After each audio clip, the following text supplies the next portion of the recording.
السلام علیکم، کیسے ہیں آپ سب لوگ؟ ابھی بھی میرا گلا بہت زیادہ خراب ہے، لیکن ایک اور شوق مجھے نمرہ احمد کی طرف سے ملا کہ میرے 81,000 ویوز تھے جنت کے پتے کی فرسٹ ایپیسوڈ کے اوپر. انہوں نے اسٹرائک کر دیا اور اس کے بعد میرے سارے ناولز جو ہیں وہ لنک ڈاؤن ہو گئے. تو بہت افسوس ہوا، بٹ کیا کر سکتے ہیں، ان کی بکس، ان کا ڈیسیژن. لیکن مجھے صرف اس بات کا افسوس ہوا کہ اگر ایک پرسن آپ کی بک پرچیز کر رہا ہے تو اس کو کسی کو بھی سنائے، اس میں مطلب کسی کو ایشو تو نہیں ہونا چاہیے. بٹ خیر، I am not going in this topic any more. ہم اپنا ایک اور ناول اسٹارٹ کرنے جا رہے ہیں انشاءاللہ، اور آپ سب لوگوں کی مجھے سپورٹ چاہیے اس ناول کے لیے. اور میں اس کا نام نہیں بتاؤں گی، بس آپ لوگ سنیں. اگر آپ لوگوں کو اچھا لگے گا تو آپ لوگ اس کو خود ہی ایڈ کر لیں گے کہ کیا ناول کا نام ہے، کیونکہ میں بالکل بھی نہیں چاہتی کہ کوئی اور جو ہے وہ اس پہ اسٹرائک ڈالے اور میرا چینل جو ہے وہ پھر سے بند ہو جائے. تو آئیے ایک اور ناول اسٹارٹ کرتے ہیں، اور یہ بہت خوبصورت ناول ہے. تو آئیے اسٹارٹ کرتے ہیں. بسم اللہ الرحمن الرحیم. حجاب سے شروع ہونے والی محبت کی ایک عجیب داستان، ایسی داستان جو کہیں سنی نہ ہو. ایک لڑکا جو سید خاندان سے ہے اور ایک لڑکی جو پٹھان ہے. حقیقت پر مبنی کم عمر محبت کی خوبصورت داستان. سفید چادر، نقاب چہرہ، حیا کی مورت کی اجلی صورت. چھپی ہو تو پیار آئے، کسی کی دنیا خزاں بھی ہو، گر اسے دیکھے جو دیکھے تو پیار آئے. زری اٹھ جاؤ، زری جلدی کرو، اٹھو، کب تک سوئی رہو گی؟ کالج کے لیے گاڑی آنے والی ہے. اللہ، میں کیا کروں اپنی گندی اولاد کا؟ گاڑی آئے گی تو پھر یہ ادھر سے ادھر بھاگے گی. زری کی ہیپی گڈ مارننگ روز صبح صبح یہ قوالی سن کے ہوتی. اس کی عادت تھی نماز کے بعد سونا. اب اماں کمرے تک پہنچ آئی تھیں. زری، کیا ہے بی ماں، تھوڑا تو سونے دیا کرے نا. وہ کمبل کے اندر منہ کر کے بڑبڑائی. اچھا ہو جو آج تمہاری گاڑی والا تمہیں چھوڑ کے چلا جائے. اس نے کمبل منہ سے ہٹایا، اٹھ کر بیٹھی اور الفاظ کو زور دے کر بولی. کسی کی اتنی ہمت ہے کہ وہ زرمینہ بنت ابراہیم خان سواتی کو چھوڑ کر جائے؟ زری، میں اور کچھ نہ سنوں، اٹھ جاؤ اس سے پہلے کہ میں جوتی لوں. اوکے میرے ابا جی کی ملکہ، جو حکم آپ کا. زری، اماں ایسے شرما کے باہر گئیں جیسے شادی کو ابھی 1 مہینہ بھی نہ ہوا ہو. اٹھ جائیں اب زرمینہ صاحبہ، نیند تو آپ کی ماشاءاللہ خراب ہو ہی گئی ہے. گاڑی آنے میں ٹھیک 15 منٹ رہتے تھے.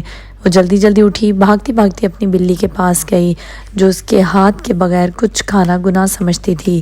میری پیاری مانو، جلدی جلدی کھانا آج. اچھا یہ نہ ہو کہ گاڑی آج سچی میں چھوڑ جائے. لوگوں کو بلیوں سے محبت ہوتی ہوگی، اس کو اپنی بلی سے عشق تھا. وہ ہمیشہ اپنی مانو کو معصومہ کہہ کے بلاتی. اس کو دنیا میں اپنی مانو سے زیادہ معصوم کوئی نہیں لگتا تھا. جلدی کھاؤ مانو، دیکھو میں کتنا لیٹ ہو گئی ہوں، بس 10 منٹ رہ گئے. مانو کو کھانا کھلانے کے بعد وہ بھاگتی ہوئی کمرے میں آئی. ابھی بھی مزید 7 منٹ رہتے ہیں گاڑی آنے میں. بال وہ رات کو برش کر کے کھول کے سوتی تھی. وہ ایک پرکشش اور پر اعتماد شخصیت کی مالک تھی. اس کی خوبصورت آنکھیں، گال پر تل اور اس کے نیچے پڑتا خوبصورت ڈمپل اس کی خوبصورتی کو اور نکھارتا. اس کی دوستیں اس کو ڈمپل کوئن کہہ کر بلایا کرتی تھیں. اس کے چہرے پر ڈمپل جچتا ہی اتنا تھا. اس کا رنگ اتنا سفید نہیں تھا، مگر اس میں اتنی کشش تھی کہ ہر کوئی کھچا چلا آتا. دوستوں کی محفل میں وہ محفل کی جان ہوتی. اس کے بات کرنے کا انداز ایسا ہوتا کہ 100 لوگوں میں وہ ایک الگ سے پہچانی جاتی. ہمیشہ میٹھا میٹھا بولتی. وہ ایک باہمت لڑکی تھی جو سچ کو سچ اور جھوٹ کو جھوٹ کہنے میں کبھی نہیں ڈرتی تھی. چاہے آگے کوئی بھی ہو، وہ ہمیشہ سچ کو سچ بولتی. کچھ اس کے خون میں تھا کہ ڈرنا تو انہوں نے سیکھا ہی نہیں تھا. بس 3 منٹ مزید. اللہ جی پلیز پلیز، آج گاڑی تھوڑی سی لیٹ آ جائے. تیار تو وہ تقریباً ہو ہی چکی تھی. وہ ہمیشہ سادگی میں رہتی ہو، نہ جانے کیسے وہ اس سادگی میں بھی ہمیشہ بہت پرکشش پر اعتماد لگتی تھی. گاڑی دروازے پر تھی. اس نے ابھی جوتے بھی پہننے تھے، دانت بھی برش کرنے تھے اور ناشتہ. خیر وہ تو کیا ہوتا ہے، سنڈے کے علاوہ اس کو کبھی نصیب ہی نہیں ہوا. زری، آواز آ رہی ہے نا گاڑی کی؟ نہیں اماں مجھے تو نہیں آ رہی، برش کو دانتوں میں رکھتے ہوئے وہ آرام سے بولی، جو اماں نے بہت اچھے سے سن لیا۔ تم یہ زبان لے کر جانا سسرال۔ جی جی میری پیاری اماں، یہی والی لے کر جاؤں گی جو آپ کا حکم۔ وہ ہلکا سا مسکرائی اور بڑی سی چادر لی۔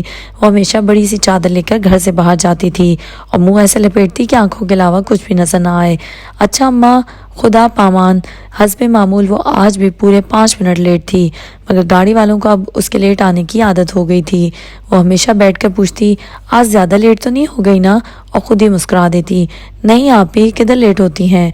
گاڑی میں بیٹھے حامد نے کہا، وہ اس کے ساتھ گاڑی میں جایا کرتی تھی۔ اس کو بچے اتنے پسند نہیں تھے، مگر حامد اس کو بہت پیارا تھا۔ آج کالج کا آخری دن تھا، ہر کوئی اداس آنکھیں لیے ایک دوسرے کو دیکھ رہا تھا۔ اگر کوئی ایک دوسرے سے نظریں چرا رہا تھا تو وہ لیلا مجنوں کی جوڑی تھی، زرمینہ اور اس کی دوست فضا۔ زرمینہ ایک ایسی لڑکی تھی جس کے گرد لوگوں کا ہجوم ہوتا۔ وہ ہر ایک کی مدد کے لیے حاضر رہتی، ہر ایک سے ایسے بات کرتی جیسے وہ اس کو صدیوں سے جانتی ہو۔ اس کی زندگی میں بہت لوگ تھے جو اس کے دوست تھے۔ زرمینہ پورے کالج میں واحد ایسی لڑکی تھی جس کو ہر ایک کے راز کا پتہ ہوتا، ہر کوئی اس سے آ کے ڈسکس کرتا، وہ سب کو مشورہ دیا کرتی، سب کو یہ یقین ہوتا کہ ان کا راز اس کے پاس بالکل محفوظ ہے۔ وہ فضا سے ہر بات شیئر کرتی تھی مگر اپنی ذات سے جڑی۔ سب لڑکیاں خود کو زرمینہ کا دوست کہہ کر فخر محسوس کرتی، مگر زرمینہ کی زندگی میں بہت کم لوگ خاص تھے۔ یہ نہیں کہ وہ دوسروں کو خاص نہیں سمجھتی تھی، اس کے لیے ہر کوئی خاص ہوتا اپنی اپنی جگہ، مگر کچھ ایسے لوگ تھے جن کے بغیر وہ زندگی کو تصور ہی نہیں کرتی تھی۔ ان چند لوگوں میں ایک فضا تھی۔ اس کا مقام اس کی زندگی میں ایسا تھا کہ پوری دنیا ایک طرف اور فضا دوسری طرف۔ وہ اس کو پیار سے فضو کہتی تھی۔ آج کالج کا آخری دن تھا، وہ دونوں ہی ایک دوسرے سے نظریں چرا رہی تھیں۔ ان کو پتہ تھا کہ اگر کوئی ایک بار کمزور پڑ گئی تو سنبھلنا مشکل ہو جائے گا۔ فضا کا تو آگے یونیورسٹی کا کنفرم تھا، مگر زرمینہ، ان دونوں کی دوستی پورے کالج میں مشہور تھی۔ دونوں ایک دوسرے کے بغیر ایک سیکنڈ بھی الگ نظر نہ آتی۔ ہمیشہ دونوں پونی ٹیل کرتی تھیں، دونوں کے ہاتھ پہ ایک جیسی واچ ہوتی تھی۔ کبھی بھی ایسا نہیں ہوتا تھا کہ دونوں ایک ساتھ چل رہی ہوں اور ان کے ہاتھ میں ایک دوسرے کا ہاتھ نہ ہو۔ زرمینہ ہمیشہ فضا کے کندھے پر سر رکھ کر بیٹھا کرتی تھی۔ آج سب الگ ہو رہے تھے، سب نے فیصلہ کیا تھا کہ یونیورسٹی میں ساتھ ایڈمیشن لیں گے، بس زری کا ہی کنفرم نہیں تھا۔ اس کے بابا جان اور بھائی ہزارہ یونیورسٹی کے سخت خلاف تھے، مگر مانسہرہ میں دوسری کوئی یونیورسٹی بھی نہیں تھی۔ زرمینہ کے گھر کا ماحول کافی اسٹرکٹ تھا، ان کو اجازت نہیں ملتی یونیورسٹی کی۔ اس سے پہلے اس کے خاندان میں کسی نے کالج بھی نہیں پڑھا تھا۔ اس نے رونا دھونا ڈال کر کالج کی اجازت لے لی تھی۔ وہ ایک پٹھان فیملی سے تعلق رکھتی تھی جن کے گھروں سے لڑکیاں کبھی بھی باہر نہیں جاتی تھیں۔ دوسری لڑکیوں کے مقابلے میں ان پر زیادہ پابندیاں ہوتی ہیں، ان کو زیادہ سنبھل کے چلنا پڑتا ہے۔ زرمینہ ایسی ہی تھی، وہ ہمیشہ ضرورت سے زیادہ سوچتی۔ آج دن بھر سب یہی بات کرتے رہے، رزلٹ آنے کے بعد سب یونیورسٹی میں ملیں گے انشاءاللہ۔ آخرکار چپ کا سلسلہ ٹوٹا۔ زری، میں کہہ رہی ہوں تمہیں آگے یونیورسٹی میں ساتھ ایڈمیشن لے رہیں گے۔ اگر میری مینا نہیں لے گی ایڈمیشن تو فضا بھی نہیں لے گی، وہ اس کو اکثر پیار سے مینا کہتی تھی۔ اور تمہیں اچھے سے پتہ ہے میرے سسرال والوں کو پڑھی لکھی بہو چاہیے ہے۔ کون سے سسرال والے؟ زرمینہ نے چونک کر اس کو دیکھا۔ ارے ہونے والی سسرال والے، ظاہر سی بات ہے بھائی، جو بھی ہوں گے ان کو پڑھی لکھی ہی بہو چاہیے ہوگی نا۔ تو میں نے آگے یونی جانا ہے اور آپ کے ساتھ جانا ہے، آپ کو سمجھ آ رہی ہے نا میری بات؟ اس کے اداس لبوں پر ایک دم مسکراہٹ آئی، ڈمپل اور گہرا ہوا۔ وہ ہمیشہ فضا کو ماتھے پر پیار کیا کرتی تھی، آج بھی اس نے ایسا ہی کیا۔ زری میری بات مان لو نا پلیز، اس نے بے بسی سے کہا۔ زرمینہ کی خاموشی سے جھنجھلا کر اس نے چیخ کے بولا، سمجھ آ رہی ہے نا میری بات؟ جی مجھے تو سمجھ آ رہی ہے آپ کی بات، مگر میرے گھر والوں اور بھائیوں کو کون سمجھائے گا؟ 2 بھائیوں کی اکلوتی اور چھوٹی بہن ہونا بھی عذاب سے کم نہیں ہوتا بعض اوقات۔ میں کچھ نہیں سمجھ رہی، بس وعدہ کرو کہ تم آگے ایڈمیشن لوگی۔ اچھا ٹھیک ہے، میرے ہونے والے بچوں کی خالہ میں لوں گی انشاءاللہ، بس تم دعا کرنا کہ اجازت مل جائے گی مجھے۔ آپ کو اجازت ملنا کون سا مشکل کام ہے؟ آپ تو ڈائریکٹ آتا ہے اوپر سے، جو چاہتی ہو مل جاتا ہے۔ بے شک، میں اپنے اللہ جی کی لاڈلی ہوں۔ اس بات سے اس کے دل میں ایسا سکون اترتا تھا کہ اس کی ساری پریشانیاں غائب ہو جاتی تھیں۔ کچھ وقت پہلے کی اداسی کیسے ختم ہوئی اس کو پتہ ہی نہیں چلا۔ فضا نے اس کو ایک دم سے گلے لگا لیا، اس کی موٹی موٹی آنکھوں میں آنسو تب بھی تھے، مگر اب وہ آنسو اداسی کے نہیں تھے۔ اس کو پتہ تھا زرمینہ سواتی جو کہتی ہے وہ کرتی بھی ہے۔ آج سب گلے مل رہے تھے، جانے کون اب کہاں کہاں ملے، کسی کو کچھ پتہ نہیں تھا۔ سب کہہ رہے تھے یونیورسٹی میں ساتھ جائیں گے، مگر ان میں سے کچھ کی شادی ہو جانی تھی۔ جن کو زرمینہ کی طرح یونی میں جانے کی اجازت نہیں ملنی تھی، انہوں نے پرائیویٹ گھر میں بیٹھ کر پڑھنا تھا۔ اب زرمینہ کے لیے سب سے مشکل مرحلہ تھا یونی کے لیے گھر والوں کو راضی کرنا۔ کچھ تو اس نے سوچ لیا تھا کہ کیسے یہ کام ممکن ہے، مگر پھر سوچ کر اداس ہو جاتی اگر نہ اجازت ملی تو۔ آج واپسی پر اس نے ذیشان روکھڑی کے گانے نہیں سنے تھے۔ وہ اگر 5 منٹ کا بھی سفر کرتی تو ذیشان کے گانے سنتی، مگر آج وہ کچھ اور ہی سوچ رہی تھی۔ ابو، امی، لالا، گل، جی گل کو قائل کرنا تو ناممکن سی بات تھی، البتہ دادی اماں کو منا سکتی تھی۔ دادی اماں اس کی ہر بات مان جایا کرتی تھیں۔ کالج جانے میں بھی ان کا ہی ہاتھ تھا، ورنہ وہ میٹرک کے بعد گھر پر بیٹھ جاتی۔ 2 سال جو اس نے کالج میں لگائے تھے اس کو پتہ ہی تھا، ایک دن بھی ایسا نہیں تھا کہ وہ لوکل گاڑی پر آئی ہو۔ اس کے لیے ایک الگ گاڑی لگائی گئی تھی اور ڈرائیور بھی مکمل اعتماد کا بندہ تھا۔ اس نے سوچا کہ وہ دادی اماں کو منا لے گی۔ دادی اماں ابو کو، اور ایک دفعہ ابو راضی ہو گئے تو بھائیوں کی تو ہمت بھی نہیں ہوگی ان کے سامنے کچھ بولیں۔ لیکن اس کو اجازت ملنا ناممکن سی بات تھی۔ ادھر جدھر لڑکے لڑکیاں اکٹھے پڑھتے ہوں، اس نے تو آج تک کسی لڑکے سے بات بھی نہیں کی تھی، نہ ہی اپنے خاندان میں اور نہ ہی خاندان سے باہر۔ وہ روایتی پٹھان تو نہیں تھے جن کے گھروں میں لڑکیاں ٹوپی والا برقع لیں، مگر خون تو پٹھانوں کا ہی ہے نا۔ اس کو اگر ہلکی سی امید تھی تو وہ دادی اماں سے تھی۔ سوچوں کے سلسلے ٹوٹے تو وہ حقیقت کی دنیا میں آئی۔ اداسی پھر سے اس کی آنکھوں میں چھا گئی۔ وہ جب بھی اداس ہوتی تو اس کی آنکھیں ساری اداسی اپنے اندر سمیٹ لیتی اور سب کو پتہ چل جاتا کہ آج زرمینہ خان سواتھی صاحبہ اداس ہیں۔ سوچتے سوچتے اس کا دماغ گھومنے لگا۔ اس نے آنکھیں بند کی اور سر کو گاڑی کی سیٹ سے لگا دیا، دماغ کو بالکل پرسکون کیا۔ آپ کو اجازت ملنا کون سا مشکل کام ہے، آپ کا تو ڈائریکٹ رابطہ ہے اوپر والے سے۔ فضا کی بات کانوں میں گونجی اور پھر سے اس کے دل میں سکون اترا۔ آج وہ گھر آئی تو بالکل خاموش تھی۔ ایسے بھی وہ اتنا بولا نہیں کرتی تھی، مگر ایک رونق ضرور رہتی تھی گھر پر۔ وہ بہت شرارتیں کرنے والی، بہت خوش مزاج سی تھی، مگر پچھلے کچھ مہینوں سے وہ گم سی رہنے لگی تھی اور ابھی تک کسی کو اس بات کی وجہ سمجھ نہیں آئی تھی کہ اچانک کیا ہو گیا، وہ کیوں ایسے گمسم رہتی ہے۔ وہ اپنے ہر راز بس اللہ جی کو بتاتی، ان سے باتیں کرتی تھی اور تو اور ان سے خفا بھی ہو جایا کرتی۔ اللہ جی آج میں بہت خفا ہوں آپ سے، بس۔ پھر چپ ہوتی جیسے کوئی سن رہا ہو، کوئی اس کی بات کا جواب دے رہا ہو۔ کیوں میں آپ سے خفا نہیں ہو سکتی؟ میرا دل ہوا خفا ہونے کا تو میں بس ہو گئی خفا آپ سے۔ اب آپ مجھے کسی کے ہاتھوں چاکلیٹ کھلوا کر بھی راضی نہیں کر سکتے۔ میں بس خفا ہوں آج آپ سے۔ سن لیں مجھے چاکلیٹ نہیں کھانی، اچھا؟ پھر مسکرا دیتی۔ اس کا خوبصورت پڑتا ڈمپل اور گہرا ہو جاتا، آنکھوں میں عجیب سی چمک ہوتی جب وہ مسکراتی، اور پھر وہ بے صبری سے چاکلیٹ کا انتظار کری ہوتی۔ اس کو پتہ ہوتا کہ اللہ پاک کسی نہ کسی کے ہاتھوں چاکلیٹ اس تک پہنچا ہی دیں گے، کوئی نہ کوئی وسیلہ بن ہی جائے گا۔ ایسا کبھی نہیں ہوا تھا کہ وہ کچھ مانگے اور اس کو نہ ملے۔ وہ اپنی چھوٹی سے چھوٹی اور بڑی سے بڑی چیز اللہ سے مانگا کرتی تھی اور ہمیشہ اس کو مل جاتی تھی۔ اس کو اللہ کے علاوہ کسی سے کچھ مانگنا اچھا بھی نہیں لگتا تھا، چاہے وہ چاکلیٹ ہی کیوں نہ ہو۔ وہ عام لوگوں کے مقابلے میں کچھ زیادہ ہی سوچا کرتی تھی۔ زری کیا ہوا ہے بچے؟ عموماً وہ کالج سے واپس آ کر خود دادی اماں کے پاس جایا کرتی تھی، مگر آج وہ مانو کو کھانا کھلانے کے بعد سیدھا اپنے کمرے میں آئی تھی۔ ارے اماں جی آپ، میں آ ہی رہی تھی نا آپ کے پاس۔ دادو اس کے پاس اس کے بیڈ پر ہی اس کے قریب ہو کر بیٹھی۔ وہ ہمیشہ سر پر دوپٹہ رکھتی تھیں، گھر میں بھی بڑی سی چادر اوڑے رکھتی ہیں، اگر دوپٹہ لیتی تو زیادہ تر حجاب کی صورت میں ڈبل کر کے لیتی تھی۔ دادی اماں ہمیشہ کی طرح تسبیح پر کچھ پڑھ رہی تھیں، اس کو معلوم تھا کہ وہ کیا کر رہی ہیں۔ انہوں نے اپنا ورد پورا کیا، اس کو پیار سے دیکھا اور اس کے منہ پر پھونک ماری۔ آج میرا بچہ میرے پاس نہیں آیا، میں نے سوچا میں خود چلی جاؤں۔ دادی اماں سوری میں نہیں آ پائی آپ کے پاس، وہ آج تھکی تھی تھوڑا، وہ شرمندہ ہو رہی تھی۔ کوئی بات نہیں مڑا، دیکھو میں خود آ گئی تم کو دیکھنے۔ ان کا لہجہ پشتو والا تھا، اردو بول تو لیتی تھی مگر پشتو کا ٹچ اس میں لازمی ہوتا تھا۔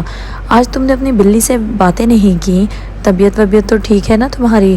دادی اماں مانو نام ہے اس کا، وہ ذرا خفا ہو کر بولی۔ اس کو اچھا نہیں لگتا تھا کہ کوئی اس کو مانو کو بلی کہے۔ مانو نام ہے یا شانو ہے تو وہ بلی ہی نا۔ اب بلی کو بلی نہ بولے بندہ تو کیا کتا بولے؟ تم بھی کمال کرتی ہو زرمینہ۔ زری کو وہ اپنے ہر رشتے سے بہت محبت تھی۔ وہ زیادہ سے زیادہ وقت اپنی دادوں کے ساتھ گزارا کرتی تھی، ہمیشہ ان سے ان کی جوانی کے قصے سنا کرتی۔ آج وہ پریشان تھی، اس نے دادوں کو راضی کرنا تھا، جو کہ بہت مشکل کام تھا، مگر اس نے سوچ لیا تھا کہ ہار تو وہ بھی نہیں مانے گی، خون تو اس کی رگوں میں بھی سواتیوں کا ہی تھا۔ آج میں بات نہیں کروں گی یونی کے سلسلے میں، ایک دفعہ پیپر ہو جائیں پھر اس کے بعد بات کروں گی۔ آج تو لوگ پڑھ رہے ہیں۔ وہ اس کے پاس بیٹھا، اس کی ایک کتاب اٹھائی اور صفحے ادھر ادھر کرتے ہوئے اس کو تنگ کرنے لگا۔ سلطان اس کے دوسرے نمبر کا بھائی تھا، زرمینہ اس سے 1 سال بڑی تھی، مگر اس کو کبھی بھی نہیں لگا کہ وہ اس کی بڑی بہن ہے۔ بھائی چھوٹے بھی ہوں، وہ ہمیشہ بہنوں کے معاملے میں بڑے ہی ہوتے ہیں۔ زری کو کبھی نہیں لگا کہ وہ اس سے بڑی ہے، وہ اس کو جان جی کہہ کر بلاتی۔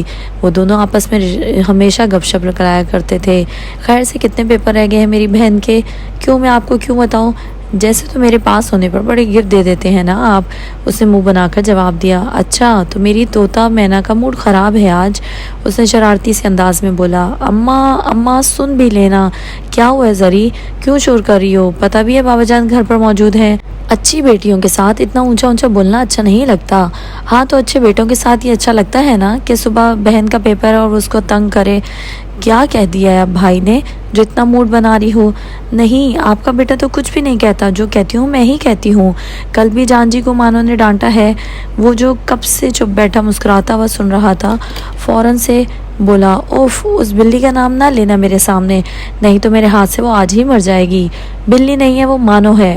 وہ پھر زور سے غصے میں بولی تھی، جی ہاں، اسی مانو نے کل میرا کبوتر مار دیا ہوتا، اگر میں وقت پر نہ پہنچ جاتا تو بہت اچھا ہوتا، مار دیتی تو۔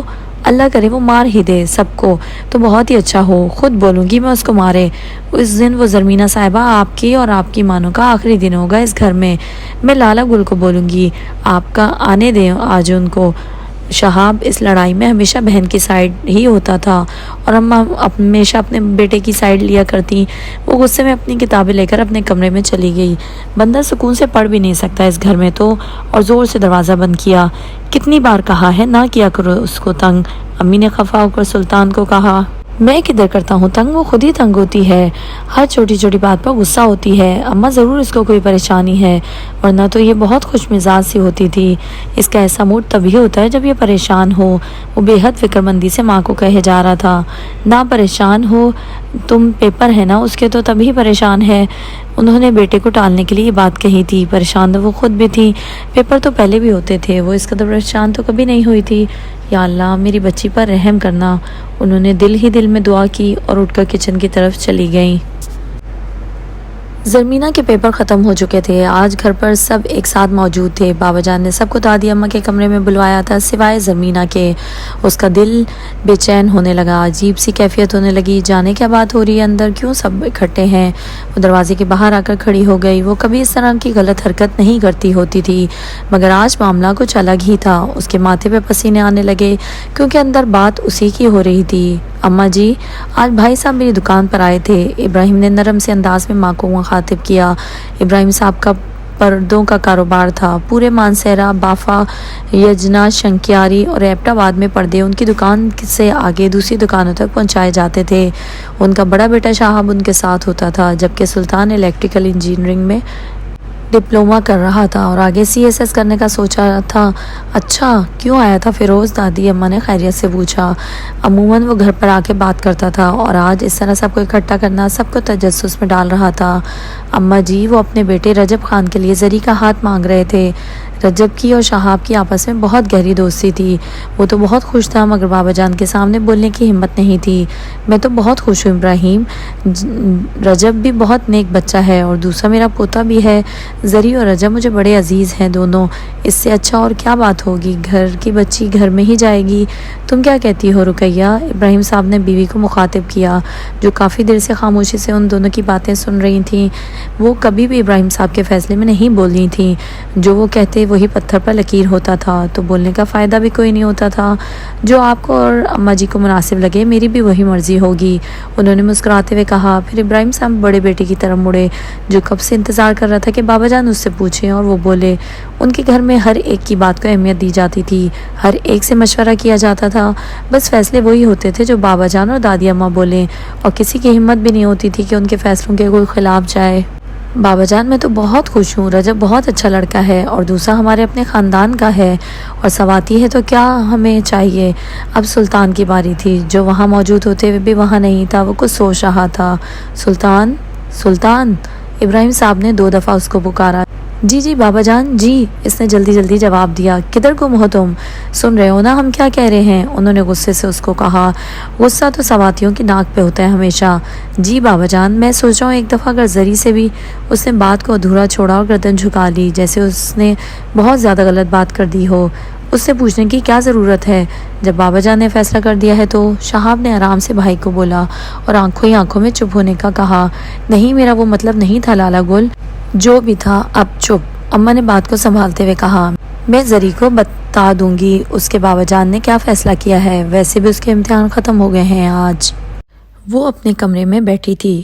اس کو لگا وہ کوئی خواب دیکھ رہی ہے۔ ایسا کچھ نہیں ہوا، اس نے ایسا کچھ نہیں سنا جس سے اس کے پیروں کے نیچے سے زمین ہی نکل جائے۔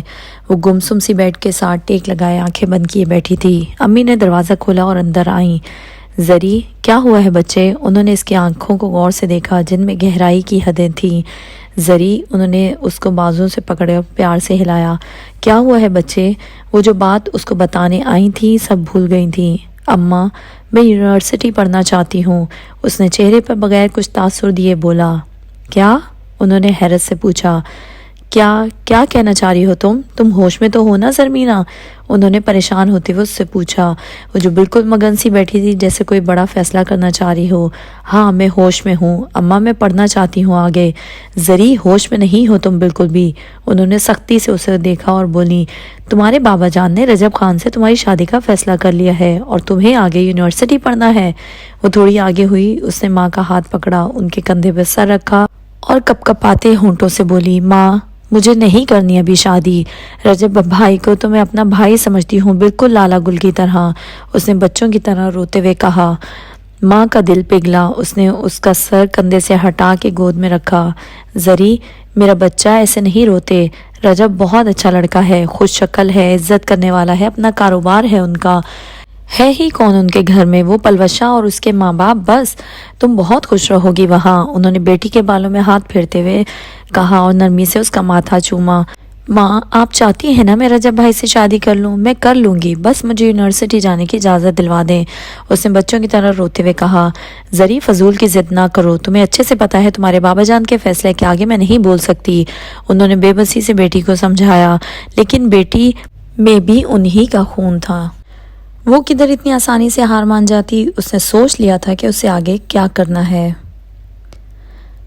اماں جی، رقیہ بیگم پریشانی سے اماں کے پاس آئیں۔ ان کی سمجھ میں نہیں آ رہا تھا کہ وہ ان کو کیسے بتائیں۔ اپنے شوہر کو بتانا مطلب طوفان کو خود دعوت دینا۔ وہ ایسے بھی ابراہیم صاحب سے بہت ڈرتی تھیں، اپنے بچوں کے حوالے سے ان سے اتنی بات نہیں کرتی تھیں۔ ان کو پتا تھا ان کو کچھ بتانا مطلب خود طوفان کو اپنے گھر کا راستہ بتانا۔ کیا ہوا ہے بچے، کچھ بولو تو۔ رقیہ بیگم دادی اماں کے بھائی کی بیٹی تھی۔ وہ دونوں آپس میں ساس بہو والا رویہ بالکل بھی نہیں رکھتی تھیں، وہ ماں بیٹی جیسی تھی۔ رقیہ ان سے آسانی سے بات کر سکتی تھی۔ اماں جی، اس نے بے حد پریشانی میں بات شروع کی۔ ارے بولو تو، کیا بات ہے مڑا؟ ایک تو جب تم اتنا ڈر ڈر کے بات شروع کرتا ہے نا، میرا بھائی کی اولاد تو لگتا ہی نہیں ہے تم۔ اماں جی، وہ بس بات ہی ایسی ہے، انہوں نے ماتھے سے پسینہ صاف کرتے ہوئے کہا۔ یہ پسینہ گرمی کی وجہ سے نہیں بلکہ اس طوفان کی وجہ سے تھا جو ان کے گھر آنے والا تھا۔ اماں جی، وہ زری نے رشتے سے انکار کر دیا ہے، انہوں نے ماتھے پہ ہاتھ رکھتے ہوئے کہا۔ کیا؟ یہ کیا کہہ رہا ہو تم؟ پاگل واگل تو نہیں ہو گیا ہے زرمینہ؟ کیوں نہیں کرنا اس کو رجب سے شادی؟ اماں جی زری سے بہت محبت کرتی تھی، مگر اس کی اس بات نے ان کو بھی ہلا دیا تھا۔ تم پوچھو تو اس سے، وہ انکار کیوں کرتا ہے؟ پوچھا ہے اماں جی، زری کہتی ہے اس کو آگے یونیورسٹی میں پڑھنا ہے۔ یہ لڑکی نا پاگل ہو گیا ہے، اماں جی قدرے غصے کی حالت میں چلائی تھیں۔ تم رکو، میں خود بات کرتی ہے اس سے۔ زری باہر آؤ، دادی اماں غصے سے چلائی تھیں۔ دن کو گھر پر کوئی نہیں ہوتا تھا سوائے دادی اماں اور رقیہ کے۔ اب زری کے امتحان بھی ختم ہو گئے تھے تو وہ بھی گھر پر ہوتی تھی، وہ آسانی سے اس سے بات کر سکتی تھیں۔ جی اماں جی، وہ جلدی سے آئی اور ان کے پاس آ کے بیٹھی۔ کیا ہوا ہے مڑا؟ کس کو دادو؟ وہ اتنی پرسکون انداز میں پوچھ رہی تھی جیسے کچھ ہوا ہی نہ ہو، مگر وہ اندر سے وہی جانتی تھی کہ اگر اس کا یہ پلان فلاپ ہو گیا تو اس کا کیا حال ہوگا۔ کل کے بجائے آج ہی شادی ہو کر رخصت ہونا پڑے گا۔ دل ہی دل میں وہ دعا کر رہی تھی کہ اللہ جی میرے ساتھ ہونا پلیز، مجھے اس مشکل سے نکالنا پلیز۔ دادی اماں نے اس کو بہت غور سے دیکھا۔ تمہیں لگتا ہے نا تمہارے نہ کرنے سے کسی کو کوئی فرق پڑے گا؟ اور یونیورسٹی، تم پاگل واگل ہو گیا ہے کیا؟ نہیں دادی اماں، بالکل بھی نہیں پاگل ہوئی میں، اس نے اسی پرسکون انداز میں کہا۔ اپنے باپ کا نہیں پتا تمہیں؟ زندہ زمین میں اتار دے گا۔ دادی اماں نے بہت سخت انداز میں اس کو کہا۔ عموماً وہ اتنے سخت انداز میں بات نہیں کرتی ہوتی، مگر آج اس نے اس کی اس بات سے بہت دکھ دیا تھا کہ اس نے رشتے سے انکار کر دیا ہے۔ زری بدتمیزی کی بھی حد ہوتی ہے۔ اتنے وقت کی چپ اب اماں بولے بنا رہ نہ سکی۔ اماں میں بدتمیزی نہیں کر رہی، اپنا حق استعمال کر رہی ہوں۔ اگر آپ نے میری رجب بھائی سے شادی کروانی ہے تو مجھے یونیورسٹی کی اجازت دلوائیں۔ اس کی رگوں میں بھی انہی کا خون تھا۔ اماں کی طرف سے وہ جہانگیری تھی اور بابا کی طرف سے سبدھنی تھی۔ ضد اس کے خون میں تھی۔ یہ کیسا ضد ہے زرمینہ؟ دادی اماں نے پریشانی سے بہو کو دیکھا۔ بس دادی اماں، آپ اس کو کچھ بھی کہیں، بس بات یہی ہے۔ وہ یہ کہہ کر اٹھ کر چلی گئی۔ اس کو پتا تھا تیر بالکل نشانے پر لگا ہے۔ اماں اور دادی اماں اس کو بابا جان کے سامنے کبھی ذلیل نہیں کریں گی۔ وہ بابا جان کے فیصلے کے خلاف اس کو کبھی بھی نہیں جانے دیں گی۔ وہ دونوں اب گہری سوچ میں پڑ گئی تھیں۔ ان کو اپنے بیٹے کا بہت اچھے سے پتا تھا اور اس کی اولاد کا بھی۔ ضد پر وہ تینوں اپنے باپ پر گئے تھے۔ آج رات کو ہی فیروز صاحب اپنی بیگم اور بیٹی کے ہمراہ باقاعدہ رشتہ لے کر آئے تھے۔ ان کا رواج تھا جب بھی رشتے کے لیے جاؤ تو پھلوں کی ٹوکری ساتھ لے کر جاتے ہیں۔ پلوشہ زرمینہ کے پاس آئی تھی۔ وہ رجب سے بہت چھوٹی تھی، زرمینہ سے بھی 2-3 مہینے چھوٹی ہی تھی وہ۔ زری، تم خوش تو ہو نا؟ اس نے اس کے چہرے کو دیکھ کر انتہائی تشویشناک انداز میں پوچھا۔ بابا جان خوش ہیں تو میں بھی خوش ہوں، اس نے سرسری سا جواب دیا، جیسے وہ مزید اس سے اور کوئی بات نہ کرنا چاہ رہی ہو۔ مگر وہ تو پلوشہ تھی، کدھر چپ رہ سکتی تھی جب اس کو ایسا لگے کہ اس کے بھائی کے لیے جو لڑکی مانگ رہے ہیں وہ خوش نہیں ہے۔ زری، تم کسی اور کو پسند کرتی ہو؟ اس نے اس کے چہرے کو مکمل دیکھتے ہوئے کہا۔ زری کو لگا جیسے اس کے پیروں کے نیچے سے کسی نے زمین چھین لی ہو، اس کے سر سے کسی نے چادر اتار لی ہو۔ اس نے بہت حیرت سے اس کو دیکھا۔ کیا کہا ہے تم نے؟ پھر سے کہنا ایک دفعہ، اس نے اس قدر غصے سے پوچھا کہ پلوشہ کو خود ہی اپنے سوال پر شرمندگی ہونے لگی۔ ارے میں تو مذاق کر رہی تھی۔ وہ اپنی شرمندگی کو مٹانے کے لیے پھیکا سا مسکرائی اور وہاں سے اٹھ کر دادی اماں کے پاس گئی جدھر سب بڑے بیٹھے تھے۔ اماں، آپ کچھ بول کیوں نہیں رہی؟ فیروز خان نے حیرت سے ان کو دیکھا۔ اماں کے ذہن میں زری کے دن والی باتیں تھیں۔ مجھے آگے یونیورسٹی پڑھنا ہے، اگر آپ چاہتے ہیں رجب بھائی سے میں شادی کروں تو مجھے یونیورسٹی جانے کی اجازت دلوائیں۔ وہ لوگ اتنا اچانک آئے تھے کہ اماں کو ابراہیم صاحب سے بات کرنے کا موقع ہی نہیں ملا۔ وہ اب بھی کچھ گمسم سی تھیں، انہوں نے ابھی بھی بیٹے کی بات نہیں سنی تھی۔ اماں، آپ ٹھیک تو ہے نا؟ ابراہیم صاحب اماں کے پاس آئے اور ان کے ماتھے پر ہاتھ رکھتے ہوئے پوچھا۔ ہاں مڑا ٹھیک ہوں، مجھے کیا ہونا ہے بھلا؟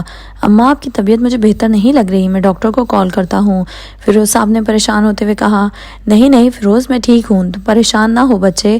فیروز اور ابراہیم ساتھ ہی رہتے تھے، مگر جب سے بچے بڑے ہوئے تو دونوں نے گھر الگ کر لیے اور بچے آپس میں ایک دوسرے سے پردہ کرنے لگے۔ ابراہیم صاحب چھوٹے اور فیروز صاحب بڑے بھائی تھے۔ وہ بس 2 بھائی اور 1 بہن تھیں۔ بہن کی شادی مردان میں ہوئی تھی، وہ وہیں پر رہتی تھی۔ اماں نے زری کا ہاتھ مانگنے آیا ہوں۔ ویسے تو میں نے ابراہیم سے سرسری سا ذکر کیا تھا کہ وہ آپ سے اور بھابھی سے مشورہ کر لے۔ فیروز صاحب ماں کے پاس بیٹھے اور انہوں نے کہا۔ رقیہ بیگم اور فیروز صاحب کی زوجہ بھی وہیں پر موجود تھیں، مگر دونوں نے ایسے چادر لے رکھی تھی کہ منہ سارا نظر نہ آئے۔ وہ لوگ پردہ کرتی تھیں ایک دوسرے کے شوہروں سے، وہ شروع سے ہی پردہ لیا کرتی تھیں۔ وہ جب ایک ساتھ گھر میں رہتی تھیں تب سے بھی۔ فیروز، جب میرا بیٹا ہے، بچی بھی گھر کی ہے اور بچہ بھی گھر کا ہے، اس سے اچھی اور کیا بات ہے کہ گھر کی بچی گھر میں ہی جائے، مگر میری ایک شرط ہے، زرمینہ 2 سال یونیورسٹی میں پڑھے گی۔ تم کسی کو پسند تو نہیں کرتی؟ زری کو پلوشہ کی یہ بات گولی کی طرح لگی۔ وہ کسی لڑکی کو کہہ رہی تھی، اس کو جس نے آج تک کسی نامحرم کو نہیں دیکھا، کسی نامحرم کی زبان سے اپنا نام نہیں سنا، کسی نامحرم کا خیال بھی اپنے دل میں نہیں لایا۔ وہ تو گہری چادر لیتی تھی تاکہ اس کا ایک بال بھی کسی کو نظر نہ آئے۔ وہ تو ایسے بات کرتی تھی کہ اس کی آواز بھی کوئی نہ سنے تاکہ کسی نامحرم کو اس کی آواز بھی نہ آئے۔ وہ تو اللہ پاک اور آقا جان کے بغیر کسی کی محبت کو تصور ہی نہیں کر سکتی تھی۔ وہ کسی نامحرم کو پسند کرے گی؟ اس نے یہ سوچتے ہوئے توبہ توبہ کہا، کانوں کو ہاتھ لگایا، اے اللہ پاک میرے دل میں کبھی بھی کسی نامحرم کی محبت نہ ڈالنا، میرے دل سے اپنی اور اپنے محبوب کی محبت کبھی بھی نہ نکالنا۔ میں خوش ہوں تیری محبت میں، مجھے کسی انسان کی محبت کی کوئی طلب نہیں، مجھے اپنی محبت سے کبھی بھی محروم نہ کرنا میرے مالک۔ اس نے ہاتھ اٹھا کے دعا کی تھی اور کچھ دیر ویسے ہی وہاں پر خالی سا ذہن لیے بیٹھی رہی۔ یہ دعا کرتے ہوئے اس نے کب سوچا تھا کہ وہ مرے گی بھی تو کسی نامحرم کی محبت میں۔ سب لوگوں نے چونک کر دادی اماں کو دیکھا۔ تم لوگ اس کو میری شرط سمجھو، میرا فیصلہ یا میرا حکم؟ میں چاہتی ہوں زری 2 سال یونیورسٹی میں رہے اور اپنی تعلیم مکمل کرے۔ اماں کو پتا تھا زرمینہ اگر خود یہ بات کرے گی تو اس کو کوئی بھی نہیں سنے گا۔ وہ اس کو دھمکی سے نہیں ڈری تھی بلکہ اس کی خواہش کا مان رکھنا چاہتی تھی۔ زری بہت کم کوئی خواہش کرتی تھی اور نہ جانے کیسے غیبی مدد ہوتی اور اس کی ہر خواہش پوری ہوتی تھی۔ اماں جی آپ کیا کہہ رہی ہیں؟ ہمارے خاندان میں پہلے کسی نے یونیورسٹی نہیں پڑھی جو اب ہم یہ انوکھا کام کریں۔ میں تو اس کے کالج کے بھی خلاف تھا اور آپ نے ہی زبردستی اس کو داخلہ کروا دیا اور اب یونیورسٹی۔ ماں کی اس بات سے اس کا دماغ بالکل کنٹرول سے باہر ہو گیا تھا۔ بے شک وہ اپنی ماں سے بہت محبت کرتا تھا مگر یہ بات اس کو یقین ہی نہیں آ رہا تھا کہ اس گھر میں بھی کبھی یونیورسٹی کا ذکر ہو سکتا ہے، وہ بھی اس کی بیٹی کے لیے۔ اماں ابراہیم ٹھیک کہہ رہے ہیں، اب ہماری بچیاں بھی باہر جائیں گی، غیر مردوں کے ساتھ بیٹھ کر پڑھیں گی۔ جو بات ہمارے خاندان میں کسی نے سوچی ہی نہیں اس کی شروعات ہم کیوں کریں؟ اماں بہت غلط بات ہے یہ، میں تو کم از کم اس بات کے حق میں بالکل بھی نہیں ہوں۔ فیروز صاحب بھی ماں کے اس فیصلے پر بہت حیران تھے۔ وہ کیسے اتنی بڑی بات ایسے کسی موقع پر کر سکتی ہیں جب ہم رشتے کی بات کرنے آئے ہیں؟ اماں جی آپ کو پتہ بھی ہے ہزارہ یونیورسٹی کے کیا حالات بنے ہوئے ہیں، لڑکے آپس میں ایک دوسرے کو مار رہے ہیں لڑکی کے لیے۔ آپ کو پتہ بھی ہے کس کس طرح کے لوگ ہیں ادھر؟ شہاب نے بظاہر تو نرم لہجے میں دادی اماں کو بتایا مگر اندر سے اس کا دل ہی جانتا تھا کہ وہ کیا کر گزرے۔ ہزارہ یونیورسٹی کے نام سے ہی اس کو نفرت تھی۔ لالا گل بالکل ٹھیک کہہ رہے ہیں بابا جان، ادھر کے حالات ایسے نہیں ہیں کہ ہم اپنی عزت کو ادھر بھیجیں۔ ادھر صرف لڑکیاں ہی نہیں لڑکے بھی ہیں اور ہیں بھی ہر طرح کے گھروں کے۔ سلطان نے بھائی کی بات کو بڑھاتے ہوئے کہا۔ دادی اماں نے سب کی باتیں بہت آرام سے سنی۔ مطلب اب تم سب اتنا بڑا ہو گیا ہے کہ ہمارے فیصلے میں بولے، اب ہم شاید فیصلہ لینے کے قابل ہی نہیں رہا۔ ٹھیک ہے تم لوگ جانو اور تم لوگوں کی اولادیں جانیں۔ نہیں اماں جی ایسی کوئی بات نہیں ہے، آپ کا ہر حکم سر آنکھوں پر، مگر یہ یونیورسٹی والی ضد پر میں آپ کا ساتھ نہیں دوں گا۔ زری مجھ سے زیادہ آپ کی بیٹی ہے مگر آپ کو یونیورسٹیوں کا نہیں پتا۔ میری بیٹی کو آج تک کسی غیر مرد نے نہیں دیکھا اور آپ چاہتی کہ وہ غیر مردوں میں بیٹھ کر پڑھے؟ یہ ممکن نہیں ہے۔ ابراہیم صاحب نے نظریں نیچی کر کے ماں کو فیصلہ سنایا۔ ٹھیک ہے ابراہیم جیسے تم لوگ مناسب سمجھو۔ وہ بہت دل برداشتہ ہو کر بولی۔ اماں جی آپ میری بات کیوں نہیں سمجھ رہی؟ خدا کے لیے مجھ سے خفا نہ ہو، آپ ایسا نہیں سوچ سکتی۔ میں جانتا ہوں یہ سب زری نے کہا ہوگا آپ سے۔ انہوں نے پہلے دکھ سے کہا اور زری کا نام لیتے ہی ان کو عجیب سا جلال آیا تھا۔ وہ لوگ بیٹی کو کچھ کہنا توہین سمجھتے تھے اور وہ بھی کسی کے سامنے کچھ کہنا۔ آج انہوں نے اپنے اصول توڑ دیے تھے اور ایک زوردار آواز لگائی، زرمینہ گل، میں اس سے بعد میں بات کر لوں گی۔ آپ اس کو ایسے کیوں؟ رقیہ بیگم نے بکھلائے ہوئے لہجے میں کہا۔ زرمینہ، اس سے پہلے دادی اماں کچھ کہتی وہ بھاگتی ہوئی ادھر آئی۔ اس کو آج لگ رہا تھا جیسے آج اس کی زندگی کا آخری دن ہے۔ وہ تینوں بھائی بہن ایسے بھی اپنے والد سے بہت ڈرتے تھے، ان کے سامنے بھی نہیں بیٹھتے تھے اور زری اس نے تو باپ کے سامنے کبھی سر اٹھا کر بات بھی نہیں کی تھی۔ باپ کے زرمینہ کہنے پر ہی اس کے پیروں کے نیچے سے زمین کھینچ لی گئی تھی۔ وہ باہر کھڑی سب سن رہی تھی، اس کو پتا تھا کیا ہونے والا ہے۔ جی بابا جان، اس نے کانپتے ہوئے کہا۔ اس کو ایسا لگ رہا تھا جیسے اس کے جسم سے روح کسی نے نکال دی ہو۔ اماں جی کیا کہہ رہی ہیں؟ فیروز صاحب نے اسی انداز میں پوچھا جس انداز میں انہوں نے اسے بلایا تھا، بس آواز میں پہلے کی نسبت تھوڑی سی نرمی آئی تھی۔ کیا بابا جان؟ اس نے نظریں نیچی کر کے لڑکھڑاتی ٹانگوں کے ساتھ پوچھا۔ تم آگے یونیورسٹی پڑھو گی؟ ابراہیم صاحب نے ایسے پوچھا، اس کو لگا جیسے آسمان اس کے سر پر گر گیا ہو، زمین پیروں کے نیچے سے نکل کر کہیں چلی گئی ہو، جیسے وہ گہری کھائی میں گر رہی ہو۔ اس نے سوچا بھی نہیں تھا کہ اس کی ایک خواہش کا صرف ایک خواہش کا ایسا رد عمل ہوگا۔ تم سے پوچھا ہے میں نے، ابراہیم صاحب کی آواز اونچی ہوئی۔